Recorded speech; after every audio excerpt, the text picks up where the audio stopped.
Number 1, electric systems squander a ton of energy. Avoiding energy waste is the most environmentally friendly strategy, yet centralized electric networks actually have significant inefficiencies. More than 60% of the energy used to produce electricity is lost during the conversion process, according to the EIA, so these inefficiencies begin right where they are needed. In addition, 8% to 15% of the electricity is lost during transmission and distribution due to inefficiencies. Add further 10% to 60% of energy losses for the return trip if an operator uses energy storage, which is becoming increasingly required as intermittent renewable output is introduced to the system. Number 2. Transmission of electricity is much more inefficient when it's raining. The ideal of a fully electric, renewable energy system disregards problems with the weather. Clean energy sources like solar, wind, and even hydropower depend on favorable weather patterns, which history has shown is difficult to predict. But in addition, the summer's heat will make transmission inefficiencies worse.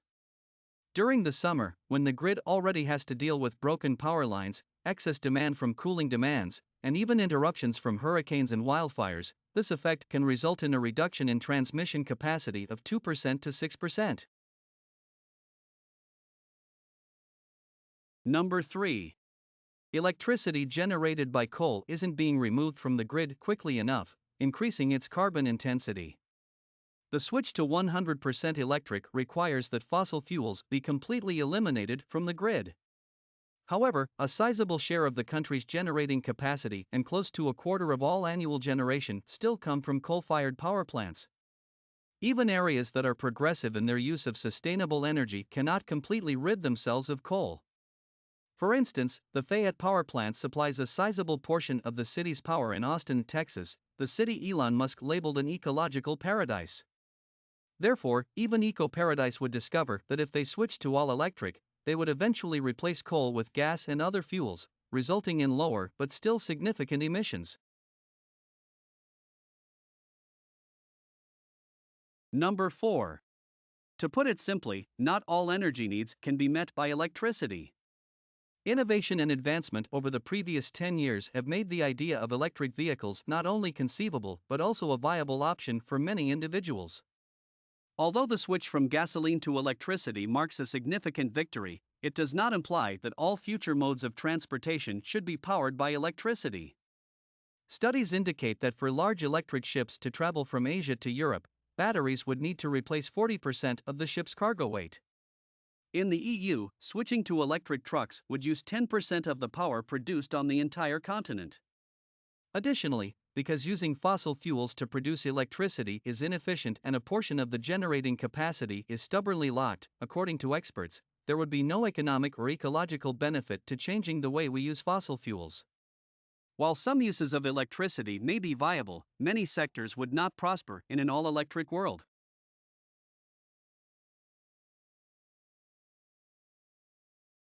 Number 5. Biomass is a typical source of clean electricity, but it also raises environmental concerns. The biomass business is a good example of how the switch to entirely clean electricity is more of an accounting exercise than a real environmental improvement. Because all the carbon that is released was originally sucked out of the atmosphere by the plants, promoters of biomass argue that burning trees, wood, and other biofuels is technically carbon neutral and has no overall impact. That finding is disputed by experts. The founder of 350.org, Bill McKibben, observes that burning wood to produce power now releases a significant amount of carbon into the sky. If the forest eventually recovers, that carbon will be absorbed once more. Number 6. Electricity cannot meet the special reliability needs of rural and underprivileged people. The optimal solutions for rural and urban residents would necessarily differ due to the inherent disparities in their energy needs. 940 million people do not have access to electricity worldwide. Even though it might not seem like a problem in the United States, inadequate electrical service is a common occurrence in many rural and low-income communities there. These people can continue to heat their houses, prepare their food, and assure reliable energy consumption in these places since they have access to non-electric energy sources. Given the limited resources available for the electric sector, it would be better to use these monies to undertake a whole energy system strategy in these areas.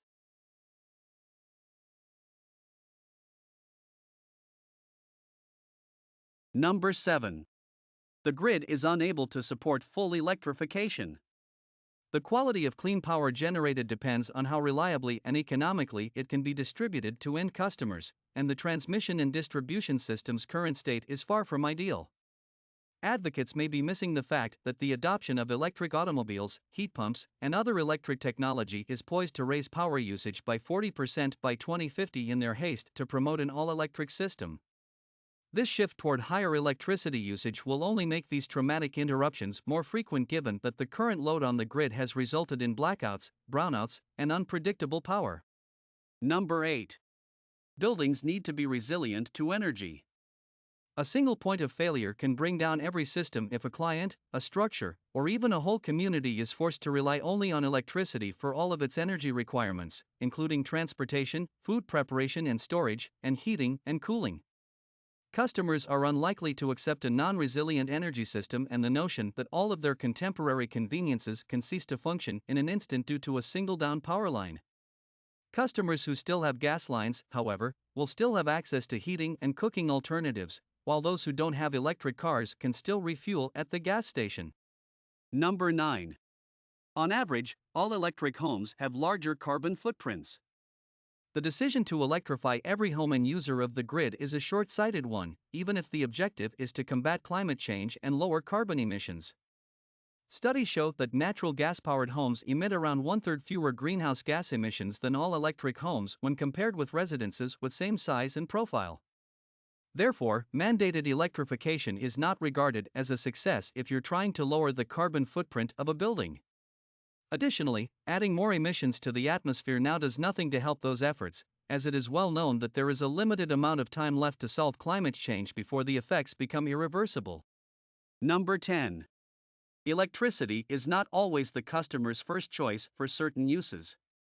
Consumer choice is beneficial, but the truth is that for many energy-related applications, customers prefer the efficiency and outcomes they obtain from gas. According to surveys, about 70% of consumers prefer natural gas for cooking, water heating, and house heating. Similar to this, many customers in cold weather houses insist on keeping their wood-burning heating system because they can store the wood there and enjoy the comfort it provides. The application, effectiveness, and utility that these consumers demand are limited when all non-electric uses are required to be electrified for significant reasons.